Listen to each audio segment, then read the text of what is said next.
Genesis 13 vers 1 tot 18. Abraham en Lot skei van mekaar.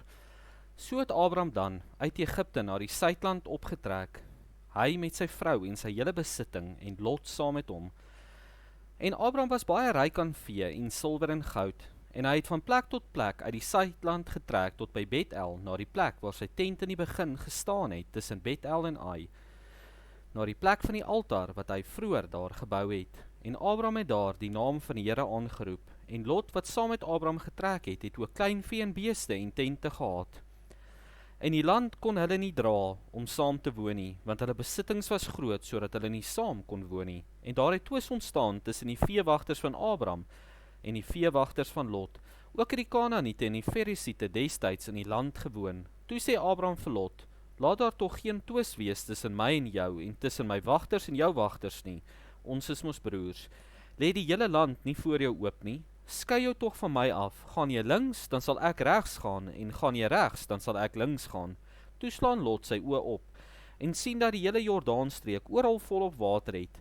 Voordat die Here Sodom en Gomorra verwoes het, was dit in daai rigting van Soar, soos die tuin van die Here, soos Egipte land. En Lot het vir hom die hele Jordaanstreek gekies, en Lot het na die ooste weggetrek, so het hulle dan die een van die ander geskei. Abraham het bly woon in die land Kanaan, en Lot het gaan woon in die stede wat die Jordaanstreek en sy tente tot by Sodan opgeslaan het. En die manne van Sodon was sleg en groot sondaars voor die Here.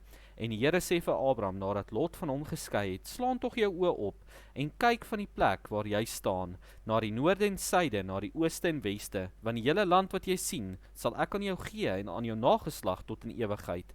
En ek sal jou nageslag maak soos die stof van die aarde, sodat as iemand die stof van die aarde kan tel, jou nageslag ook getel kan word. Maak jou klaar, trek die land deur in sy lengte en sy breedte, want ek sal dit aan jou gee. Toe het Abraham al verder tente opgeslaan, en gaan woon by die terpentynbome van Mamre, en by Hebron, wat by Hebron is, en hy het daar vir die Here altaar gebou.